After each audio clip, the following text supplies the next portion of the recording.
ಯೇಸುವಿಗೆ ಸ್ತೋತ್ರ. ಇಂದು 25 ಏಪ್ರಿಲ್ 2026.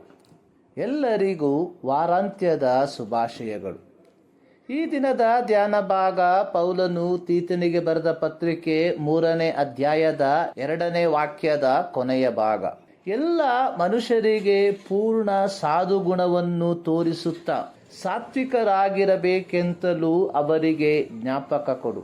ಮತ್ತಾಯನು ಬರೆದ ಸುವಾರ್ತೆ 11ನೇ ಅಧ್ಯಾಯದ 29 ಹಾಗೂ 30ನೇ ವಾಕ್ಯದಲ್ಲಿ ಯೇಸು ಹೇಳಿರುವಂಥದ್ದು, ನಾನು ಸಾತ್ವಿಕನು ದೀನ ಮನಸ್ಸುಳ್ಳವನು ಆಗಿರುವುದರಿಂದ ನನ್ನ ನೊಗವನ್ನು ನಿಮ್ಮ ಮೇಲೆ ತೆಗೆದುಕೊಂಡು ನನ್ನಲ್ಲಿ ಕಲಿತುಕೊಳ್ಳಿರಿ, ಆಗ ನಿಮ್ಮ ಆತ್ಮಗಳಿಗೆ ವಿಶ್ರಾಂತಿ ಸಿಕ್ಕುವುದು.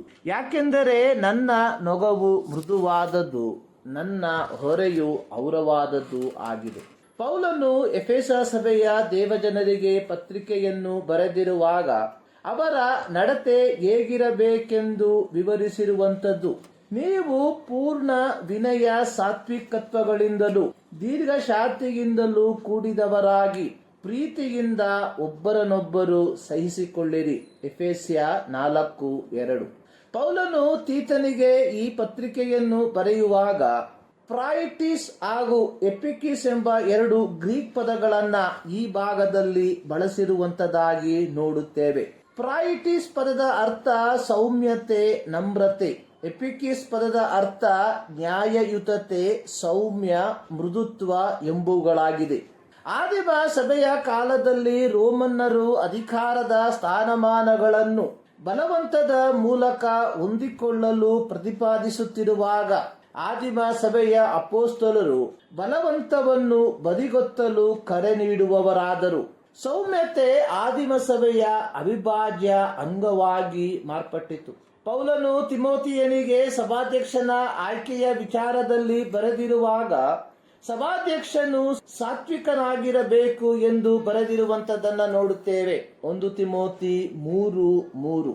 ಹಾಗೆಯೇ ಪೌಲನು ತೀತನಿಗೆ ಪತ್ರಿಕೆಯನ್ನು ಬರೆದಿರುವಾಗ ಸಭೆಯ ಹಿರಿಯರು ಮುಂಗೋಪಿಯಾಗಿರಬಾರದು ಎಂದು ಬರೆದಿರುವುದನ್ನು ನೋಡುತ್ತೇವೆ. ತೀತ 1:7. ಪ್ರತಿ ಕ್ರೈಸ್ತರ ಸಮಾಜದ ಕಡೆಗಿರುವ ವರ್ತನೆ ಕ್ರಿಸ್ತನ ಗುಣಗಳನ್ನು ಪ್ರತಿಬಿಂಬಿಸುವಂತದಾಗಿರಬೇಕು. ಕೊಲೋಸ್ಯ 3:12ರಲ್ಲಿ ಪೌಲನು ಬರೆದಿರುವಂತದ್ದು, ನೀವು ದೇವರಿಂದ ಆರಿಸಿಕೊಂಡವರು, ಪ್ರತಿಷ್ಠಿತರು, ಪ್ರಿಯರು ಆಗಿರುವುದರಿಂದ ಕನಿಕರ, ದಯೆ, ದೀನಭಾವ, ಸಾತ್ವಿಕತ್ವ, ದೀರ್ಘಶಾಂತಿ ಎಂಬ ಸದ್ಗುಣಗಳನ್ನು ಧರಿಸಿಕೊಳ್ಳಿರಿ. ಇಡೀ ಮನುಕುಲದ ಬಗ್ಗೆ ಇರುವಂತಹ ಪರಿಗಣನೆ ಕ್ರೈಸ್ತರಲ್ಲಿ ಇರತಕ್ಕ ಮೂಲಭೂತ ಆಧ್ಯಾತ್ಮಿಕ ಸದ್ಗುಣಗಳಲ್ಲಿ ಒಂದಾಗಿರುವಂತದ್ದಾಗಿದೆ. ಪೇತ್ರನು ಚದರಿ ಹೋಗಿರುವ ದೇವಜನರಿಗೆ ಪತ್ರಿಕೆಯನ್ನು ಬರೆದಿರುವಾಗ ಅಲ್ಲಿ ಪೀಡನೆಗಳನ್ನು ಅನುಭವಿಸುತ್ತಿರುವ ಕ್ರೈಸ್ತರನ್ನು ಪ್ರಬೋಧಿಸಿರುವಂತದ್ದು.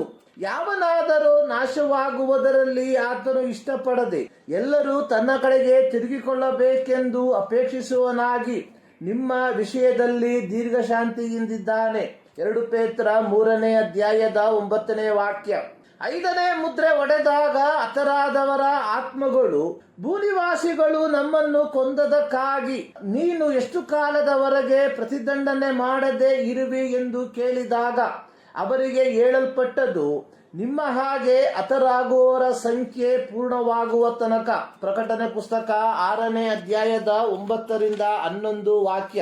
ಪ್ರಿಯರೇ, ನಮ್ಮ ಕರೆಯುವಿಕೆಯ ಉದ್ದೇಶ ನಮ್ಮ ಹಕ್ಕುಗಳಿಗಾಗಿ, ನಮ್ಮ ಸವಲತ್ತುಗಳಿಗಾಗಿ ಈ ಲೋಕದಲ್ಲಿ ಹೋರಾಡುವುದಕ್ಕಾಗಿ ಅಲ್ಲ.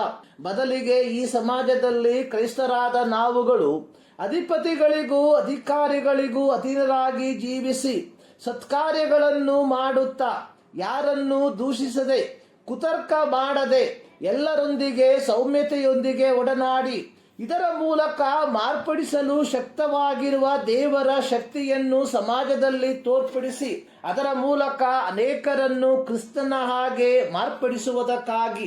ಯೇಸು ಹೇಳಿದ್ದು, ನೀವು ನನ್ನನ್ನು ಆರಿಸಿ ತೆಗೆದುಕೊಂಡಿಲ್ಲ, ನಾನು ನಿಮ್ಮನ್ನು ಆರಿಸಿ ತೆಗೆದುಕೊಂಡೆನು. ನೀವು ಹೋಗಿ ಫಲವನ್ನು ಕೊಡುವವರಾಗಬೇಕೆಂತಲೂ ನೀವು ಕೊಡುವ ಫಲವು ನಿಲ್ಲುವಂತದಾಗಬೇಕೆಂದಲೂ ನಿಮ್ಮನ್ನು ನೇಮಿಸಿದ್ದೇನೆ. ಯೋಹಾನ 15:16. ಇಂದು ದೈವಿಕವಾದ ನಿತ್ಯತ್ವದ ಯೋಜನೆಗಳನ್ನು ಬದಿಗೊತ್ತಿ ತಮ್ಮ ಸ್ವಾರ್ಥಪರತೆಗಾಗಿ ಕೆಲವು ಸಭೆಗಳು ಜನರನ್ನು ಯಥಾರ್ಥವಾದ ಮಾನಸಾಂತರದ ಅನುಭವಕ್ಕೆ ನಡೆಸದೆ ತಮ್ಮ ಲಾಭಕ್ಕಾಗಿ ಜನರನ್ನು ಮಂಕು ಮಾಡಿ ಅಜ್ಞಾನದ ಕಡೆಗೆ ನಡೆಸುವಂತದನ್ನು ನೋಡುತ್ತೇವೆ. ಹೀಗಿರಲಾಗಿ ಪ್ರೀತಿಯ ದೇವಜನರೇ, ಗಲಾತ್ಯ ಪತ್ರಿಕೆ 5ನೇ ಅಧ್ಯಾಯದ 22ನೇ ವಾಕ್ಯದಲ್ಲಿ ಬರೆದಿರುವ ದೇವರಾತ್ಮನ ಫಲಗಳನ್ನ ನಾವು ಫಲಿಸುತ್ತಾ ನಮ್ಮ ದೈನಂದಿನ ಕ್ರೈಸ್ತ ಜೀವಿತವನ್ನು ಜೀವಿಸುವವರಾಗಿರುವ ಈ ಮುಂಜಾನೆಯಲ್ಲಿ ಸರ್ವಶಕ್ತನಾದ ದೇವರು ಈ ಅಧ್ಯಯನದ ಮೂಲಕ ನಿಮ್ಮನ್ನು ಆಶೀರ್ವದಿಸಲಿ.